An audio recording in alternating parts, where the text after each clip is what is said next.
I'm Michael Fowlkes, and thank you for taking a look at this free preview from the History of Sportfishing. A lifetime in the making, this series showcases how the sport has woven itself into the very fabric of America's soul.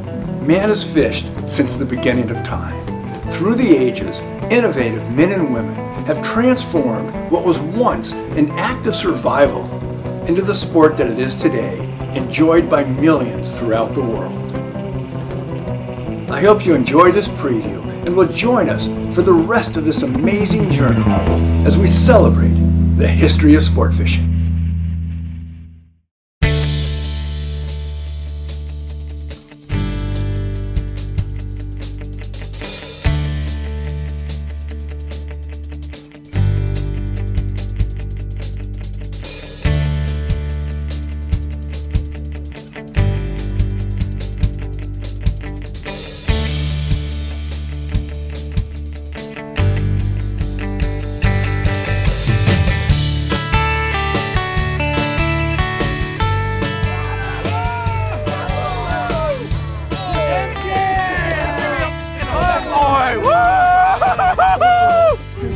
This is the History of Sportfishing.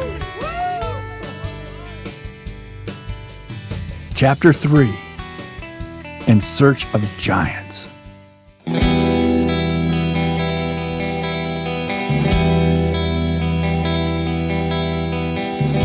The earliest days of big game offshore fishing had begun in the late 1800s. The first documented taking of a fish weighing over 100 pounds on a rod and reel was a tarpon caught off the west coast of Florida by William H. Wood in 1885.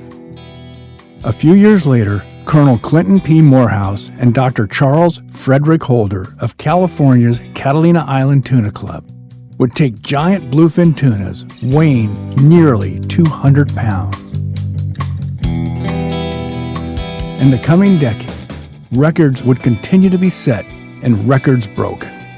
The first ever broadbill swordfish taken with a rod and reel was captured on August 22, 1913, off Catalina by William Beauchene, weighing in at 355 pounds, which he broke several years later with an astonishing 463-pound broadbill, only to see that record shattered on June 13, 1927 by George C. Thomas III with a 573-pounder.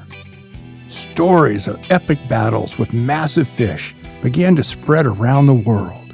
Famous author Zane Grey was responsible for many of these tales. Grey had become famous writing novels set in the Old West, but as an angler since childhood, his favorite subject was big game fishing. His first fishing article was written in 1902, and over the next 3 decades, he wrote dozens of stories based on his personal experiences on the water. None more captivating than his quest to become the first man in history to ever land a fish weighing in at over 1,000 pounds.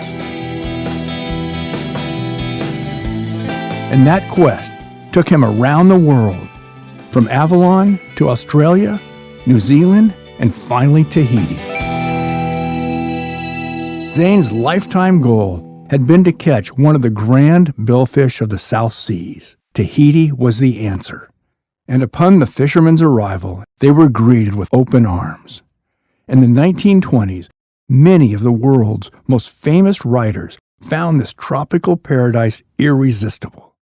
With its warm, tropical breezes and friendly people, stories of Tahiti became legendary, and in all, Zane Grey visited this island a total of 8 times during the course of his life.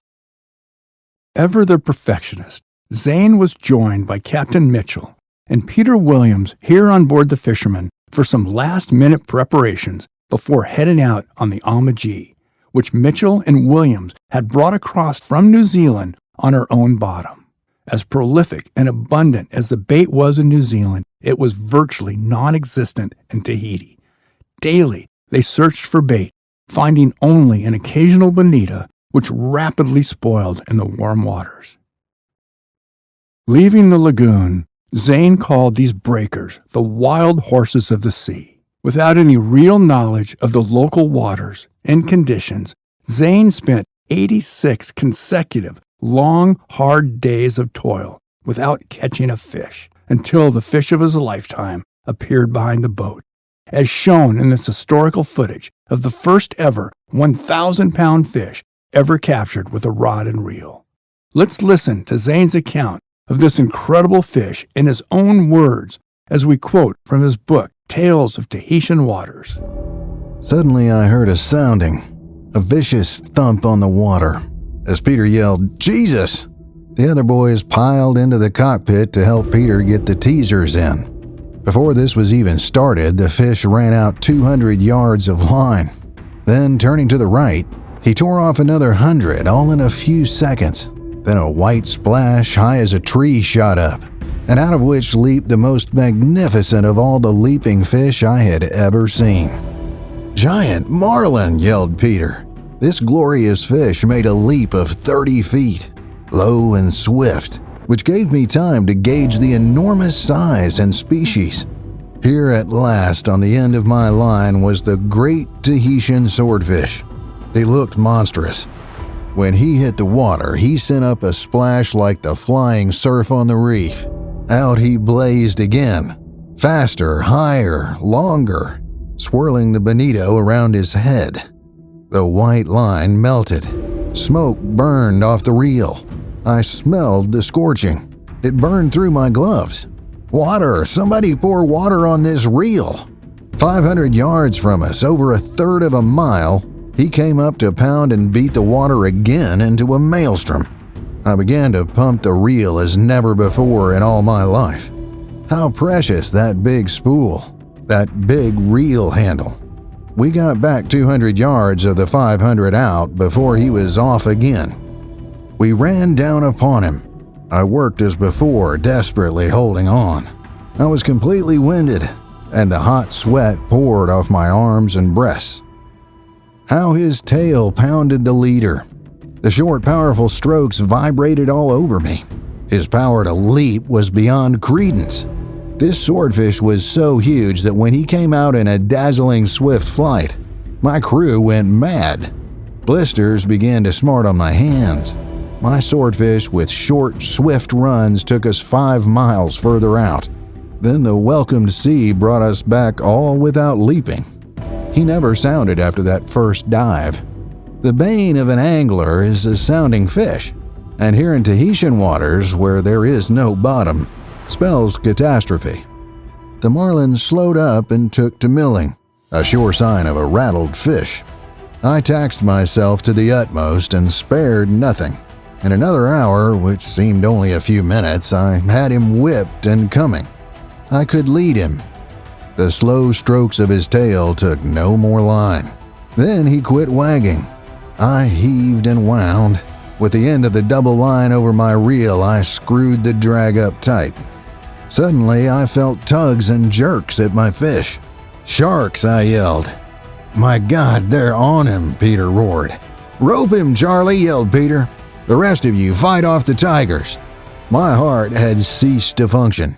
To capture that glorious fish only to see it devoured before my eyes. His beautiful body bitten here and there.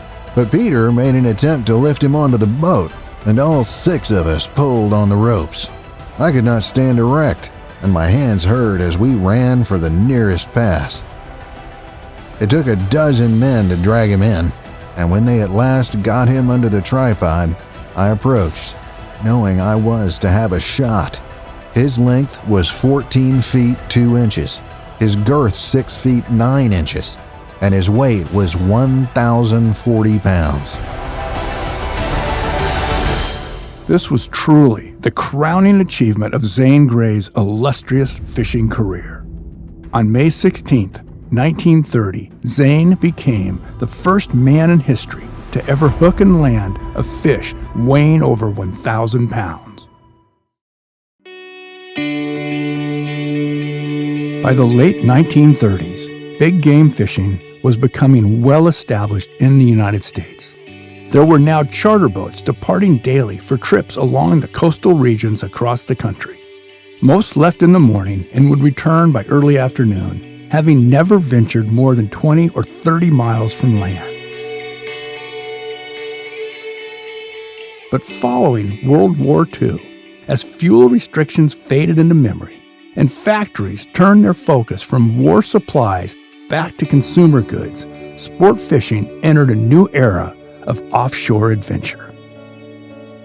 Pioneering captains like Tommy Gifford, Kip Farrington, and Bill Poole had been testing out new tackle, boat designs, and fishing techniques, and soon began pushing the limits of what people had long believed was possible. They worked to develop new reels, stronger line, better outriggers, new hulls, and they took their gear further and further out into the open ocean in search of giants, and they found them.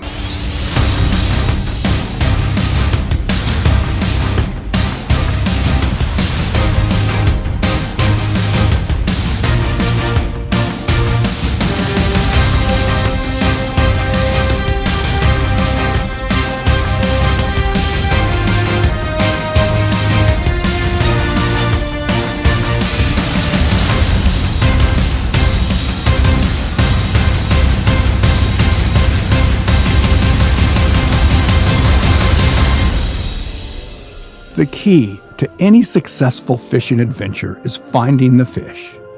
As the sport spread from the waters surrounding Florida and Southern California, new destinations were discovered. None perhaps more remote than an isolated little spot on the most western tip of the South American coast. The place wasn't even named on any maps until its reputation grew and became recognized as the most productive waters for big game fishing the world had ever seen. It became known as the White Cape, or Cabo Blanco. This is Talara, the terminus for airborne fishermen bound for Cabo Blanco. It is 2,100 miles south of Miami and 596 north of Lima. The scenic 32-mile drive north to the Cabo Blanco Fishing Club is over a portion of the famed Pan-American Highway.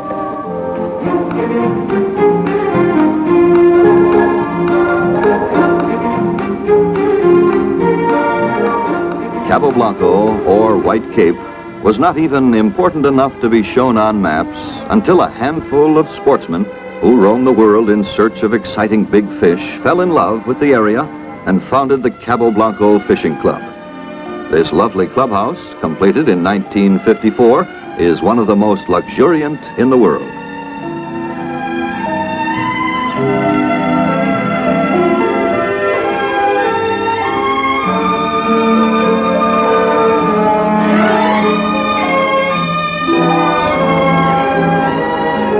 Thanks to the influence of Kip Farrington and several of his fellow sports fishermen, the Cabo Blanco boat's fighting chairs are perfectly suited to their purpose.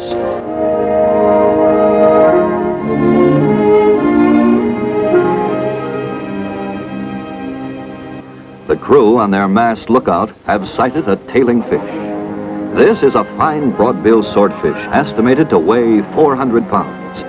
They make their identification easy by always exposing both the dorsal fin and tail when on the surface. Marlin only rarely show anything but their tail. Of all the big game fish, the broadbill is the smartest and hardest to hook and then hold.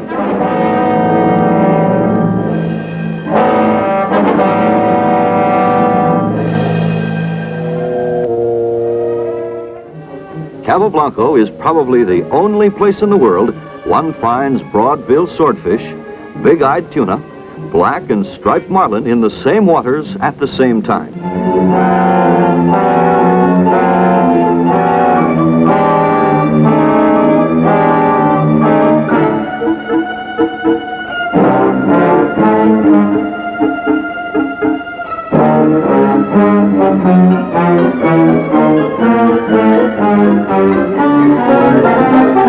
This fish, in a mighty jump at the boat, drove its spike into the planking of the hull and broke off the tip. Here, unseen by the guides and from the rear, comes a black marlin. This is the greatest of all game fish. The largest to date is a 1,560-pounder caught by Alfred Glassell of Texas on August 4th, 1953. In fact, the New Zealand record of 976 pounds set in 1926 has been broken 40 times here since 1952. Black marlin are masterminds when it comes to their fight. Run after run follows their smashing strike. One can experience all the fishing thrills of a lifetime in a single fight with one of these brave fish.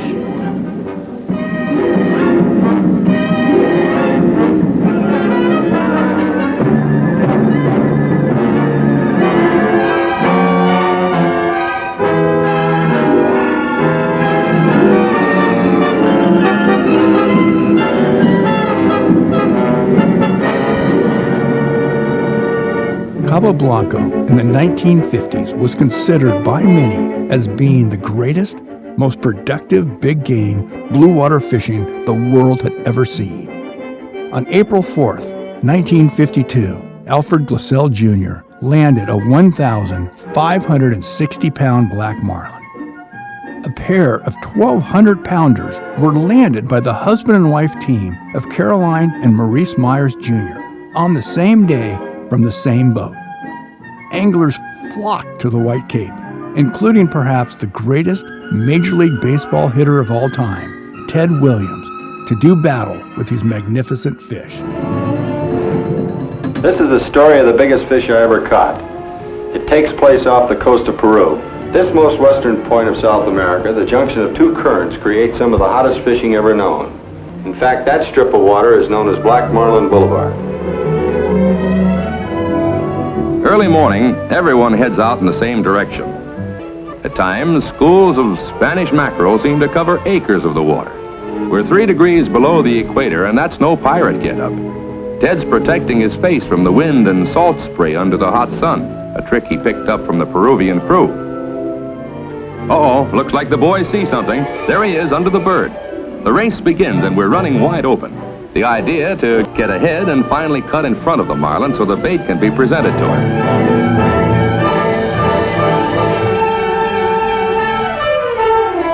He's heading towards the bait now, looking it over. He's got it.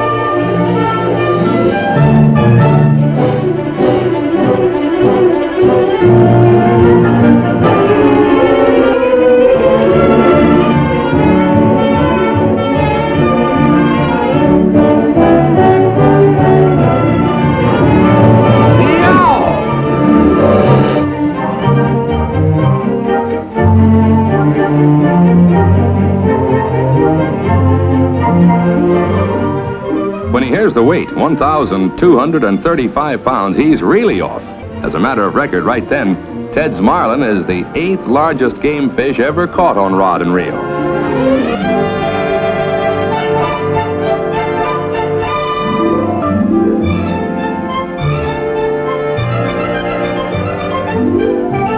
The trip to Cabo Blanco is an experience I wouldn't trade for anything. It's always been one of my ambitions to visit the great fishing places around the world. Renowned artists and Hollywood's elite, including Ernest Hemingway, Marilyn Monroe, Errol Flynn, Spencer Tracy, Paul Newman, James Stewart, and Gregory Peck, all fished from the Cabo Blanco Fishing Club during its heyday. The merging of the Humboldt and equatorial deep-water oceanic currents created the perfect habitat for a massive biomass of bait, which in turn attracted an abundance of game fish. Unfortunately, the commercial seiners discovered that heavy concentration of bait, and within just a few years transformed the waters around Cabo Blanco from the most prolific in the world to nothing but a desert, void of any marine life. Today, the Cabo Blanco Fishing Club still stands, but like the water surrounding it, empty and void of any life. Back in the day, it seemed as if there was no end to the abundance of life the seas had to offer. Massive schools of every imaginable species thrived throughout the waters of the world. Unregulated, the commercial harvests were merciless, wrapping everything that swam in an area and then moving on to the next zone when there was nothing left. The concept of conservation didn't even exist. Fortunately, over the years, wiser minds have begun to protect our seas and inland waters from the wholesale commercial slaughter for profit of our planet's fish. We said earlier, one cannot hurt a fishery with a rod, reel, and a piece of string. Today, sport fishermen around the world respect catch limits and practice CPR, catch, photograph, and release, protecting the sport we love so generations to come can know the pure joy and thrill of the sport. Sun's up, looks okay. The world survives into another day, and I'm thinking about eternity. Some kind of ecstasy got a hold on me.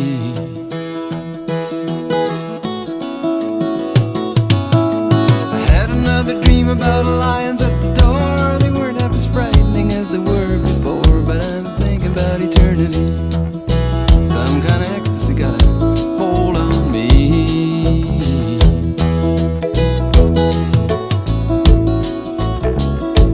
Walls, windows, trees, waves coming through. You being me and I'll be in you, together in eternity. Some kind of ecstasy got a hold on me.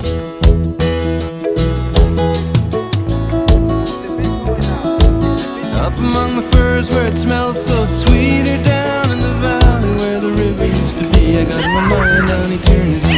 Some kind of ecstasy got a hold on me, and I'm wondering where the lions are. I'm wondering where the lions are. I'm wondering where the lions are. I'm wondering where the lions are. I'm wondering where the lions are. I'm wondering where the lions are.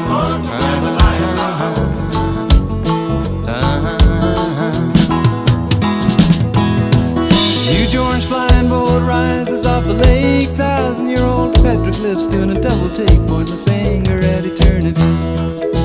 I'm sitting in the middle of this ecstasy.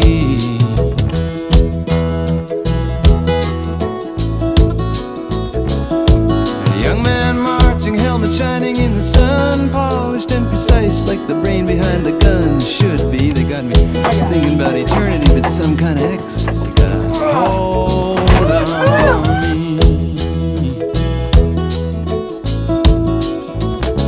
And I'm wondering where the lions are. I'm wondering where the lions are. I'm wondering where the lions are. I'm wondering where the lions are. I'm wondering where the lions are. I'm wondering where the lions are.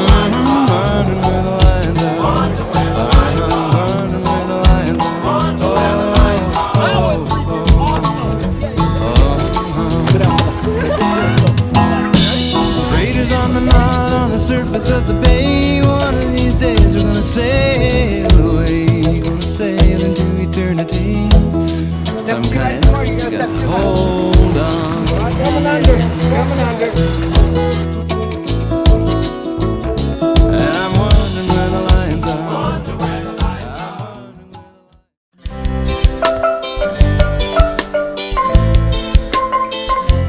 In its earliest years, big game fishing was limited to the passion of the wealthy. Considered a gentleman's sport due primarily to the financial challenges and limitations it presented to get involved. During the 1920s and 30s, following the Second World War and into the 1950s, the popularity of fishing continued to soar. Many factors played significant roles in the explosion of the sport.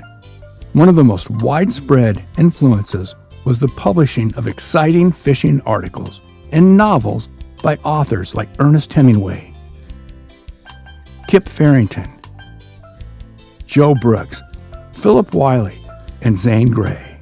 Their novels of big game fishing wove tales of the beauty of the sea, entwined with the personal thrills and challenges of doing battle with magnificent fish. Their masterful storytelling made men and women across the globe want to experience the sport for themselves.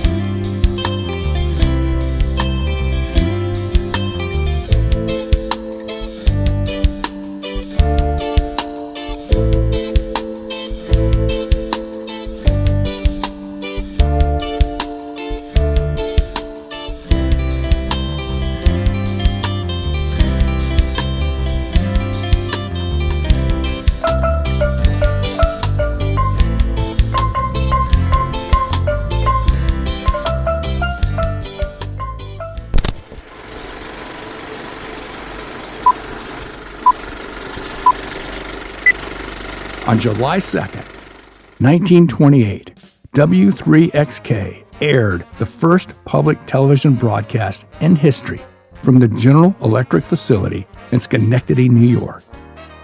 Original and regular programming was sparse, and at that time, broadcasts were primarily of news, major events, and televising radio shows. In 1946, only 6,000 households in America had a television set. Today, over 122 million homes have at least one TV, with an average watch time of over 5 hours daily. But in the late 1940s and early 50s, reaching the general public was far better achieved using print media, newspaper stories, and monthly magazines. A handful of hardy sportsmen were writing about and photographing the sport, introducing it to the unfamiliar. Editors quickly realized the more sensational or eye-catching the photographs, the better.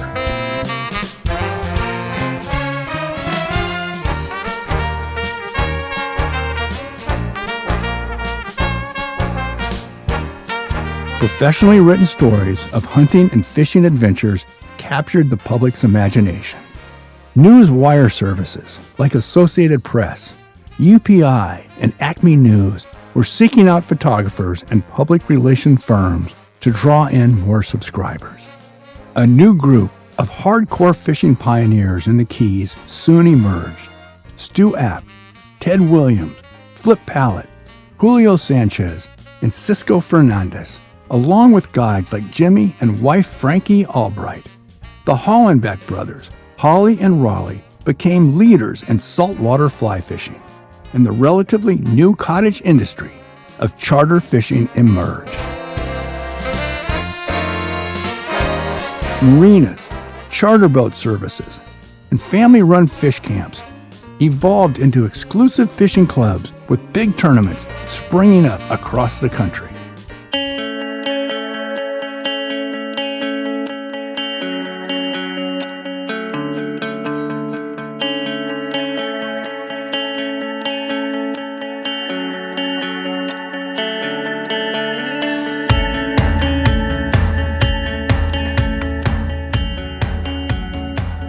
Bragging rights to the newly formed International Game Fish Association, citations and records became highly sought after and led to intense rivalries.